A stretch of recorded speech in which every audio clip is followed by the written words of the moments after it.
this is Maura Neal with 365Atlanta.com. I'm here at Ecco in Midtown Atlanta with Chef Craig Richards, and we are going to talk a little bit about his restaurant, his food, and his last meal. Give us a little overview of Ecco. Ecco was opened in 2006. We're part of Fifth Group Restaurants. I guess the food concept is Mediterranean, which is a really overused word, I think. I think what we do here a lot is Italian food, Spanish food. We're starting to get into more North African preparations and North African ingredients. Ideally, what I'd like to see in the food that I'd like to do at Ecco encompasses Southern Italy, Sicily, Sardinia, Southern Spain, North Africa, Tunisia, Algeria, Morocco, and even some influences from Turkey and things like that. So I think that it's a food that I've wanted to cook for a while. I think that it fits well with the climate here in Atlanta, and I don't think anyone's doing it quite on this scale. So tell me your can't live without kitchen tool and why. Can't live without kitchen tool. That would probably be like a microplane grater. I've gotten so used to having one around. I have one at home. I have several here.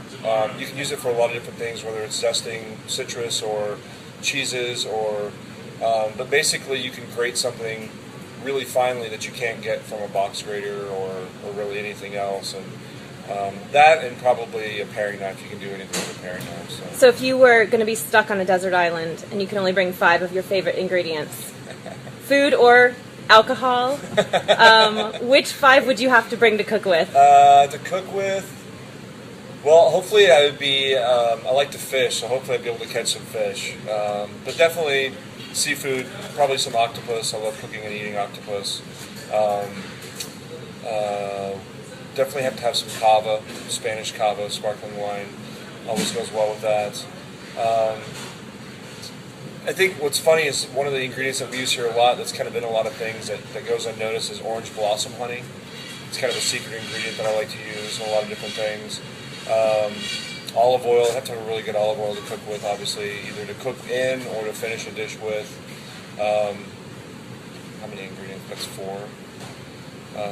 What else? I guess salt. I have to say salt for sure. Last meal ever. What would your last meal be? Don't want to be morbid and say you're dying, but if you had to pick what your last meal would be, what would it be? Where or what would it be? What would it be? Or where, or both. I think if I had my last meal, I think the person that I'd want to prepare it for me would be Dave Pasternak from Ecco Restaurant in New York, and probably just any of his raw fish preparations. He's a chef I respect a lot, and every time I have a meal there, it's always better than the last, and it's always the best meal that I have, that year at least. But probably something clean and healthy. I want to go out feeling good, I guess. And last question, what's your guilty pleasure? What's that food you sneak at 3 a.m.? It might not be gourmet, it might not be something you make, but it's that food that is your little guilty pleasure in the middle of the night. It's got to be barbecue chips, barbecue potato chips. I love chips in general, and salt in general for that matter, but that's definitely my go-to snack after work or late night with a couple of beers. It's definitely barbecue potato chips. Thank you so much.